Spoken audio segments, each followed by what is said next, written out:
Hi, this is Elliot Fishman, and welcome to part 2 of our challenging cases in splenic imaging, a case-based approach.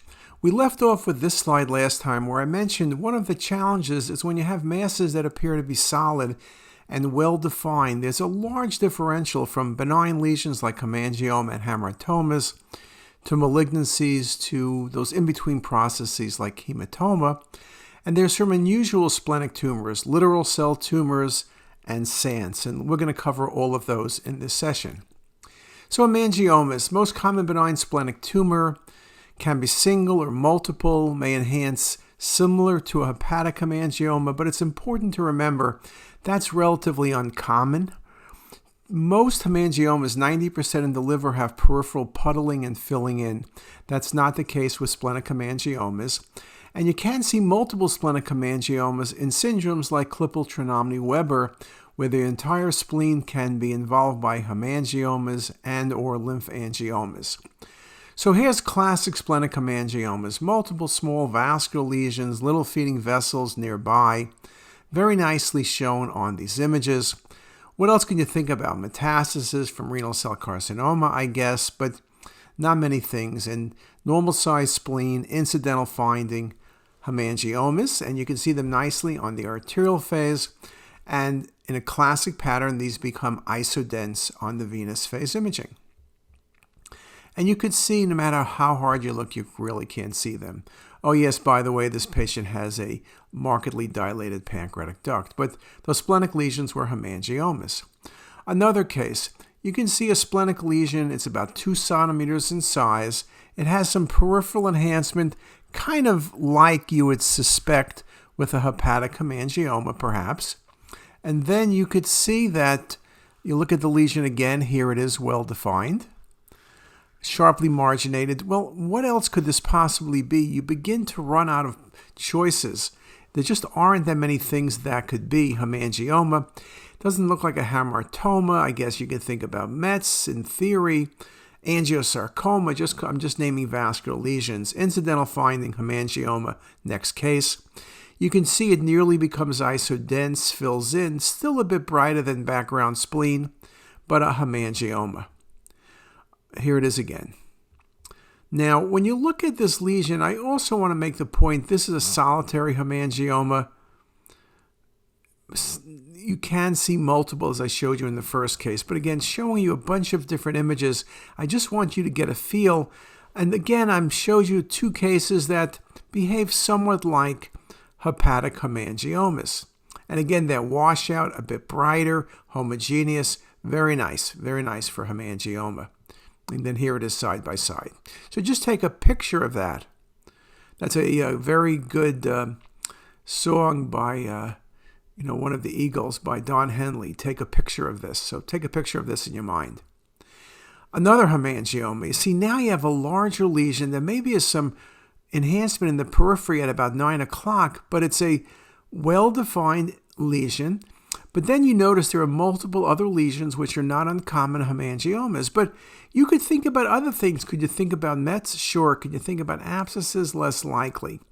But this is hemangioma. Now you go to venous phase. It's well-defined, but none of that rim enhancement doesn't have the features like you would expect to see if you were talking about hepatic hemangioma. So multiple lesions. Here it is in the coronal view. Here it is on the cinematic view. Here it looks more cystic because of the vascularity. It's basically a blood pool. Maybe that's a helpful differential point from the cinematic. But again, you need to think about this, but this was hemangioma.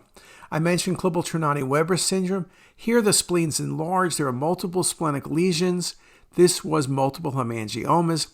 This patient also had hemangiomas and lymphangiomas in the colon and the small bowel. So it's in the bladder. It's one of those disease entities that gives you multiple hemangiomas. But this is an exceedingly rare case. I show it to you so you get a feel. If you were looking at this, otherwise you would say multiple low-density lesions. Could this be lymphoma? But it's almost too low density. What else could this be? It's kind of difficult. Now, we mentioned before about calcifications. Well, look at this lesion, non-contrast, really extensive and dense calcification, okay? And then once you give contrast, those calcifications you're still going to see, but now you say, what could it be? Well, I don't know. Patient has poor renal function. It's not going to be lymphoma. That doesn't calcify. Old trauma, that's a good thought with a hematoma. You got infection, old infection, but it's so round. This ended up being a hemangioma. Again, this patient could not get a really good bolus of contrast because of the poor renal function. Incidental finding, splenic hemangioma. Now, in cases, in this article by Consul made the point with calcification that it's somewhat tricky. An algorithmic approach to splenic lesions according to the characteristic calcification pattern can therefore narrow the differential diagnosis. So the last pattern I showed you is great for hemangioma. The calcifications with hemangiomas can appear as central punctate, curvilinear, or speckled in areas of thrombosis. Multi-phase CT of splenic hemangiomas will show a hypoattenuating lesion on non-contrast, sometimes with early peripheral discontinuous enhancement, although this pattern can be obscured because of background parenchymal enhancement. Again, smaller lesions may show flash filling, and I've showed you all of that, but again, calcifications, think about that. Now, the second most common lesion is hamartomas. Here's a typical hamartoma, and I show you this case to show you how similar it looks to that splenic hemangioma. I think it's really hard to say this is a hamartoma or this is not a hemangioma. It's a low-density lesion. It's solid. There's no real perfusion changes in the moire imaging of the spleen. You could see it's well-defined, a little bit of peripheral enhancement. If I told you this is hemangioma, you would say yes. There's no doubt I couldn't say it's not hemangioma. Here it is again, a few more views to give you a good look at it. Again, through different phases. That was a hamartoma. However, I want you to know that sometimes you can call hamartomas, and here's such an example. And the typical history is this is read by somebody as a malignancy. You see a mass in the spleen on the arterial phase imaging, and it has some enhancement. And on the arterial phase, it surely could be a tumor that's malignant. And you see it's pretty large. There it is again, our arterial phase. But now when you start looking at it, there's some peripheral enhancement to it. Again, I can think about hemangioma, hamartoma, or even a malignancy. But when you look at it, you can see how the spleen is bulging out. This is the thing to me, this bulging here. Yes, tumors can enlarge, like malignancies, lymphoma, enlarge the spleen, but this is a difference to me. This is bulging out. And when I see that bulging pattern, to me, it's always going to be a hamartoma, and that's what this was. Hamartomas, as you wash out, you can see them a little better sometimes than on the arterial phase. Here it is with some narrow windows. Sometimes it's better seen on venous phase, sometimes not a whole lot of difference between arterial and venous. But to me, it's the shape change. Here it is with that peripheral enhancement shown in the cinematic rendering. And again, that bulging out, which I think to me can indeed be very, very important in diagnosing what this was, which is splenic hamartoma. Now, another case, left upper quadrant pain, big mass. Again, you're thinking malignancy, you're thinking benign, hemangioma, hamartoma. Peripheral enhancement, maybe it's a hemangioma. Remember we said hemangiomas aren't that great in terms of enhancing like liver hemangiomas. There it is on venous phase. I don't know, I'm kind of stuck here. And look, on delayed phase, it becomes nearly isodense. Hemangioma is a possibility. Hamartomas is still a possibility. And I would consider malignancy, but there was no other findings, and the patient had this as an incidental finding. Again, be aware that hamartomas and even hemangiomas can be very large. Kind of an interesting case. This patient ended up having some symptoms, and the patient wasn't willing to do nothing. This was resected and was a hamartoma. So again, unusual. This is the challenge of hamartomas. It's easy to say it's likely benign because you had no history of malignancy, but how do I know it wasn't a primary splenic tumor? And with a little bit of symptoms, this lesion is surely going to come out. Another example, low-density lesion, looks like multiple lesions.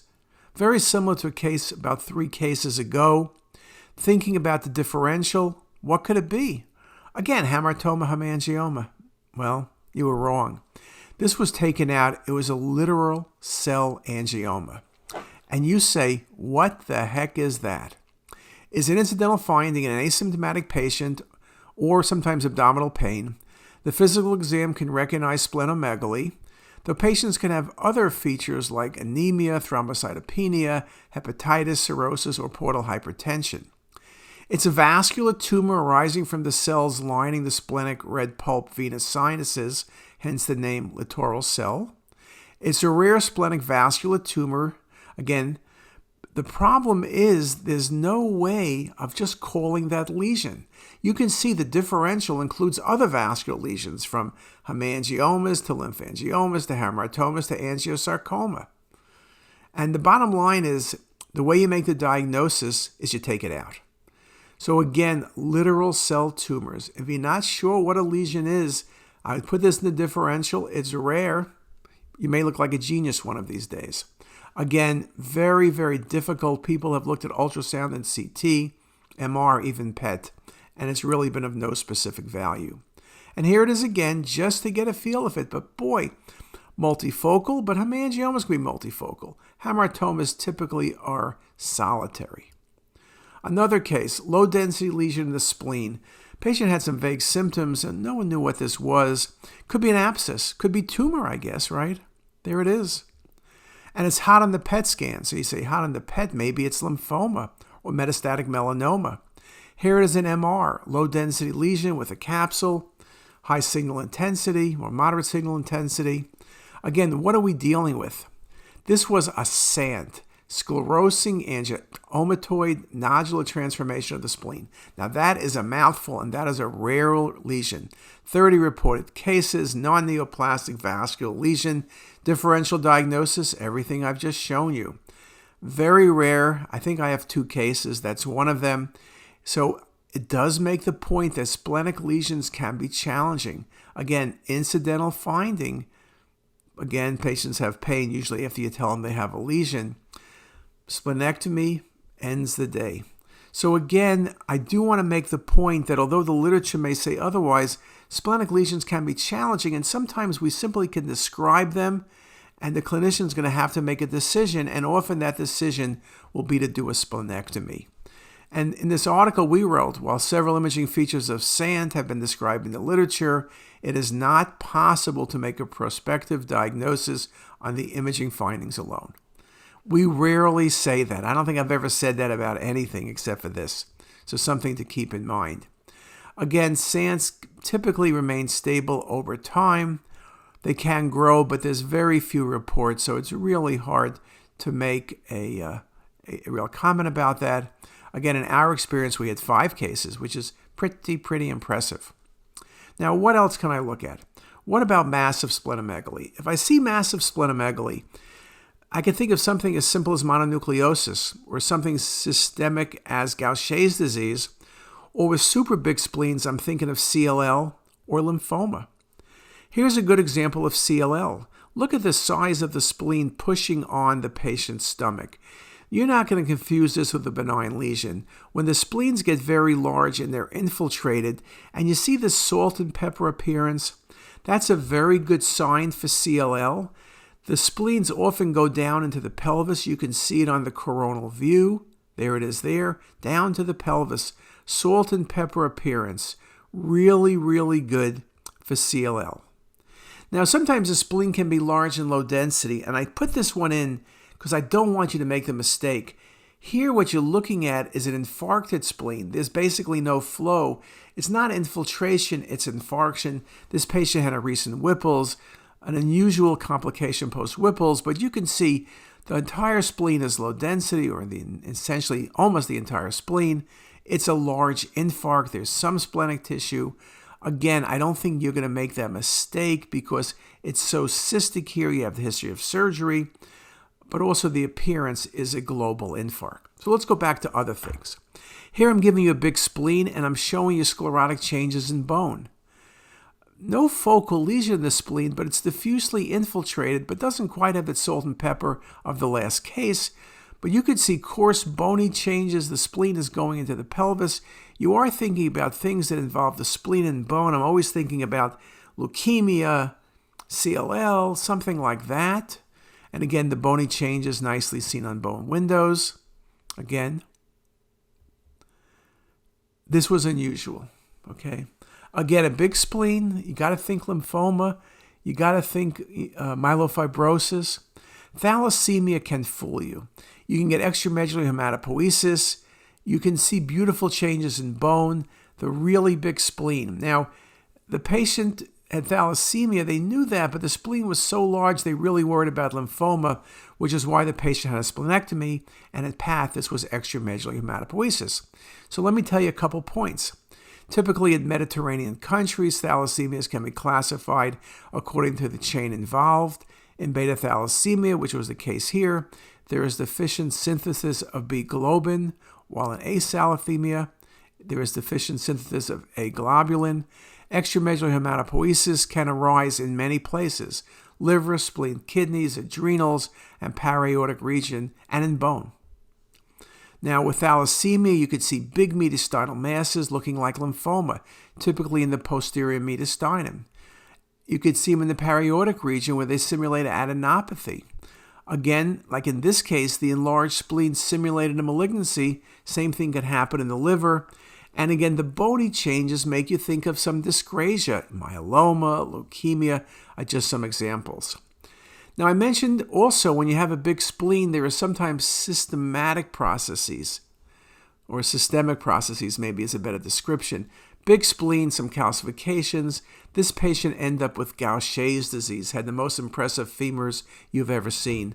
So big spleen, sometimes with calcification, but not necessarily. Probably the calcifications in this case were the sequela of old infarcts. But look at the size of the spleen. Very much the size and appearance of the CLL cases I showed you a few minutes ago.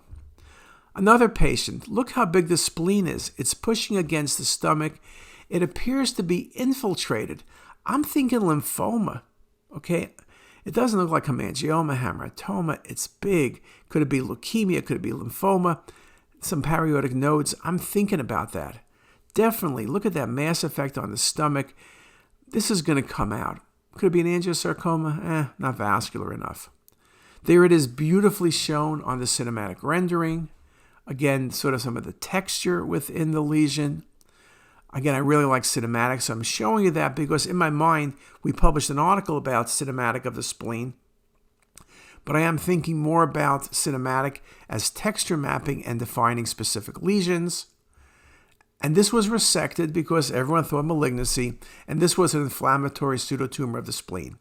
Now you can see inflammatory pseudotumors in the liver and the same problem. It looks like malignancy. The definitive diagnosis is established by the histologic findings, which means you're taking it out. But look at the differential: Mets, lymphoma, Infarcted Hemangioma, on and on and on. Okay? In this case, you make the diagnosis after you remove the spleen.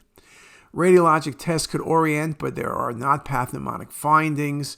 Again, resection and splenectomy is the diagnosis. Inflammatory pseudotumor of the spleen is a rare benign process with nonspecific CT features. The masses were generally hypodense with delayed enhancement, kind of like our case. Once you do a splenectomy, you cure the patient. Okay, very, very simple. Now, I mentioned before, when you look at the spleen, you want to look at other things. You want to look in the differential. Is there lesions in the liver? Well, what could do that? Sarcoid, lymphoma, Mets like melanoma, infection, immunosuppressed patient, and occasionally, just with luck, hemangiomas. Now, this case is sarcoid, looking like melanoma, looking like lymphoma. Multiple splenic lesions, multiple liver lesions, and a patient who's not very symptomatic. You always got to think about sarcoid. The right age group patient. Typically, we've seen them in females in their 30s. No one's thinking sarcoid. They've never had the diagnosis of sarcoid. But look at the chest. You'll find something. Another example, again, multiple low-density lesions in the spleen. Here, the liver looks okay. Sarcoidosis. Almost looks cystic.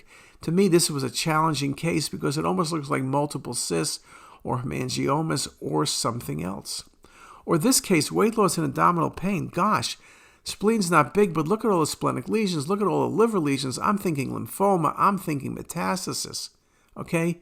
There's some nodes present. It's hard to get by anything but malignancy. Look at this case again, and always remember to think about this, because at the end of the day, this patient was worked up for malignancy. There it is. Okay, nicely shown. I got to be thinking about metastasis, melanoma. I still would say think about sarcoid, but boy, it's hard-pressed to call this sarcoid. Again, showing you some of the cinematic renderings with multiple perspectives, and this was melanoma. So I showed these two cases back to back to show you that you should think, oh, it's easy to differentiate melanoma and sarcoid. But if you're looking only at the imaging and you don't have other history, it can be exceedingly difficult.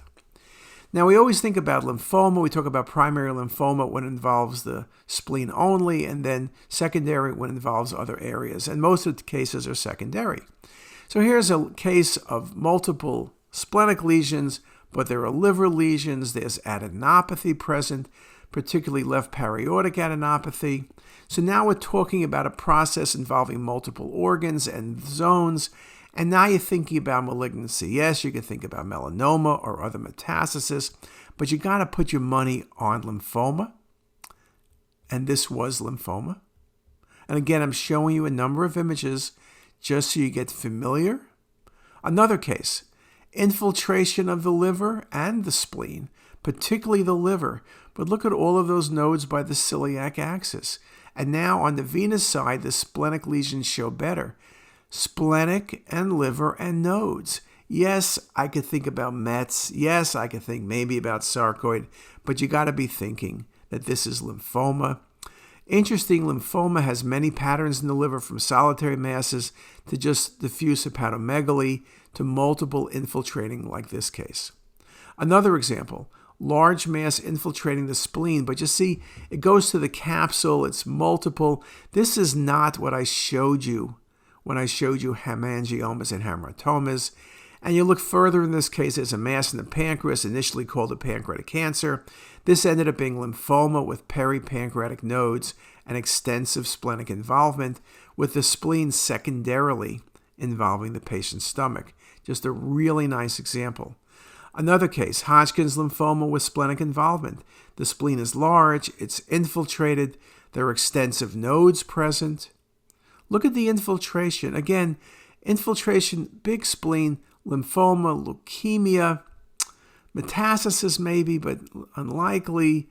You start seeing the nodes, you're in the lymphoma category. You can think of leukemia, but you're thinking malignancy in this case. Whenever I see bulky nodes, yes, you can see nodes in the hilum on the chest, and that's sarcoid, but you see asymmetric bulky nodes in the abdomen, I'm always thinking about lymphoma. So primary splenic lymphoma is rare, usually B-cell type. Secondary, most of the cases I just showed you, multiple organ involvement, liver and spleen, sometimes also kidney, and then adenopathy indeed is very common. Now, once you get used to what I told you and you think you understand it and will get it right, what do you do with this case? Enhancing lesions in the liver and in the spleen, and there's extensive adenopathy present. Could this be lymphoma? Absolutely. Though we don't think about lymphoma being so vascular, but it's not that vascular, but it could be lymphoma. But when you see this, you got to say, it's sort of vascular. Could I think about other things? And the nodes, again, pushing you, but what else can give you splenic and hepatic and extensive adenopathy? And that's not many things that do that. Yes, I mentioned sarcoid, but here, look at the lesions now, arterial phase, very vascular. And this is a really good appearance. Vascular liver, vascular spleen, angiosarcoma. The second thing to think about is Kaposi's sarcoma. Now, angiosarcoma is more vascular. Kaposi's is a bit less vascular. Beautiful example of Kaposi's. I showed this case in conference the other week. No one got the answer, but you got to think about that. Vascular lesions in the spleen and liver, and you're thinking malignancy. Think of angiosarcoma and think of Kaposi's sarcoma. Both of them are rare, but I'll go with Kaposi's because angiosarcoma is particularly rare these days. Now, here's just Another set of images on that patient. Look at the size of the splenic lesions and the liver lesions, better shown low density on the later phase imaging. Now, I mentioned before calcification, so let me just come back to a few last points. We talked about trauma. We talked about infection like old TB or histo. We talked about angiosarcoma, or at least we mentioned it, but then their vascular lesions looks totally different. And then there's sickle cell disease. Small spleen, autoinfarction, classic for sickle cell. And there, of course, sagittal view of the bony changes of sickle cell with the fish-mouthing vertebrae. You also see in this case papillary necrosis. So this is like a case for all conferences. The bone findings, kidney findings, papillary necrosis not uncommon in sicklers, and the autoinfarction of the patient's spleen. Now you can see splenic cysts, and I mentioned this before, rim-like calcifications like in the kidney and the liver. You got to think about old trauma, old hematoma. You can get infection, but I like trauma better. Look, it looks like the moon or an earth globe or something when you look at it with the MIP imaging. And again, this article by Consul makes the point, broad differential, but other findings as well as the appearance of the splenic lesion can make it easier. Now, the last thing I'll talk about probably will be infiltrating lesions. And we spoke about them a little bit, lymphoma, mets, and infection. I mentioned lymphoma, big spleen, infiltration, primary splenic only versus secondary, where multi-organ involvement, secondary being far more common. Even on the non-contrast CT, you recognize that something is going on. You can see the large mass. You can see the large nodes that are present. The adenopathy is indeed prominent and bulky and peripancreatic and paraortic. So here we're talking about what surely is malignancy. Now you're just simply trying to figure out specifically what it is. But when I see big spleen and I see nodes, I'm thinking about lymphoma. Here it is on the 3D imaging. The lesion, hypovascular, very nicely shown. Arterial venous delayed, it would show, but best shown on venous. Another example, large splenic lesion. Almost infiltrates 2/3 of the spleen. There's small nodes present, perhaps, peripancreatic. The tumor is also growing out and involving the fundus of the stomach. Once again, we're dealing with a case of lymphoma. You see the peripancreatic nodes as well as the paraortic nodes, so it's secondary lymphoma. Lymphoma can be large and can be aggressive. It can grow through the spleen into adjacent organs, most commonly stomach, but occasionally kidney and occasionally colon. Another example, large cell lymphoma, infiltration of the entire spleen, but also tumor infiltration in the paraortic regions involving the left paraortic zone, including the left renal artery, as well as involvement of the left renal vein, as well as tail of pancreas. So again, you could read this at first, maybe it's a pancreatic cancer with invasion of the spleen. That's a possibility, but with the bulky adenopathy, you really have to go with lymphoma as your best diagnosis. And here's just a few more images showing that. So just a very, very nice example. Infiltration of the spleen. Look for other organs. Adenopathy, involvement of the stomach, involvement of the pancreas. Lymphoma is going to be your diagnosis. Again, in most cases of lymphoma, the lesions are relatively hypovascular. Occasionally, they might have some area of prominence, particularly around the borders, but that's typically splenic tissue rather than vascularity of the tumor. And here it is nicely on the venous phase imaging. So again, you're getting a feel of the appearance, mild enhancement, but nothing all that impressive. Now, we also should mention that at times you can see active extravasation from the spleen. Trauma is obviously the number one reason for that, but mononucleosis, rupture of a very large spleen. Splenic artery aneurysms or pseudoaneurysms, which we'll speak about at a different time. Patients on anticoagulant therapy can bleed from anywhere, but also occasionally tumor. Look at this case. This is the most impressive patient. Acute abdomen. Look at the splenic bleed. Multiple sites of splenic bleeding. That's not trauma because I've never seen trauma look like that. Is it something going on infiltrating? Is it anticoagulant therapy? What is going on to give that patient that splenic appearance, and I'll tell you that patient, not surprisingly, went from this appearance to a few hours later rupturing the spleen and dying. Just a very unusual case. Multiple areas of vascularity and bleeding within the spleen, and yet there's little outside the spleen going on. This was an unusual case of a patient being treated with medication for hepatitis C. The patient developed idiopathic thrombocytic cytopenia, and ITP can lead to spontaneous splenic bleeds and splenic rupture. Now, I've showed you a lot of large lesions, and I made the point that this talk was on large lesions, but let me at least throw in a few small lesions. When I have fever and I see multiple lesions, particularly in an immunosuppressed patient, I'm thinking about abscesses, candida, or other fungal infections. Bacterial, low-density, hypodense, larger lesions. You also can have lesions that are systemic. Tuberculosis can cause multiple splenic lesions. Typically, it's active TB.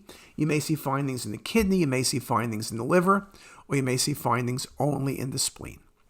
So I've gone through a lot of cases, and that was the purpose, to show you where you can be specific and where you might struggle. I wanted to show you a lot of cases to train you and train your eyes to get really good. And again, while most splenic lesions are benign and we can blow them off, sometimes it's not that simple. And again, you can see the challenge. Clinical scenario, big splenic lesion, even benign looking patients are symptomatic, to getting a laparoscopic splenectomy. And that's the right thing to do. But you can see it becomes very important for us. Think about those cases when you can call leukemia or lymphoma early. Think about the diagnosis of sarcoid. Think about spontaneous hemorrhage with ITP. There's so many things we could think about. There's so many possibilities. And hopefully after this talk, you'll know it better than ever. And with that, I thank you very much for your attention. If you liked what you heard here today, please make sure to hit that subscribe button and visit our website ctassist.com for lectures, quizzes, pearls, and more. Also, be sure to check out our apps that are available for free on the Apple Store. All links are in the description box below.